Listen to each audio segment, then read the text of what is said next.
A large crowd here in Colorado Springs as candidates for Attorney General, Secretary of State, Treasurer, and of course Governor all took questions from our panel, making their case on why they should represent you.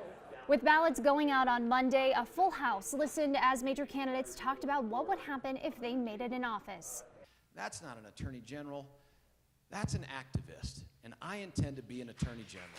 And when the federal government hurts Coloradans, hurts what we care about, I'll be an attorney general who'll fight for the people of Colorado. I won't sit back. Moderated by our Rob Quirk, News 5 anchor Elizabeth Watts asking the questions alongside political reporter for the Gazette, Joey Bunch. Worst case scenario, and how do you pay for it? Congressman Jared Polis and Treasurer Walker Stapleton addressed some of the hot topics from health care, abortion, and with 2 ballot questions this November, transportation funding. You need a governor that's a creative problem solver, that doesn't always think like Walker Stapleton does, I'm going to increase your taxes. I'm going to do more with what we have, look at public-private financing mechanisms, and make sure that we do the most with what we have before we ask for a dime more. I'm the only candidate in this governor's race that has talked about 4 committed sources of revenue from the general fund. The big topics on the ballot, not the only focus of tonight's debate.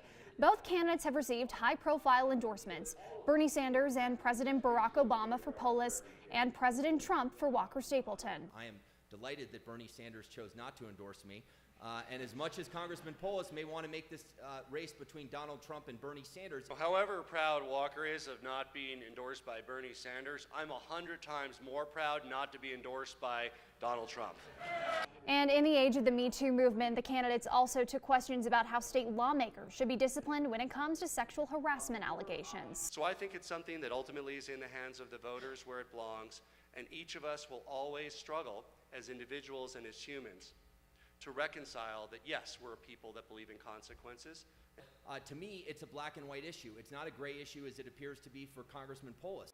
And ballots go out on Monday, and it's going to be a packed ballot, not just with these races, but we also have congressional races and more than a dozen ballot questions. And if you missed tonight's debate, we have the full debate online at KOAA.com. Always watching out for you, Southern Colorado. Allison Zimmerman, News 5.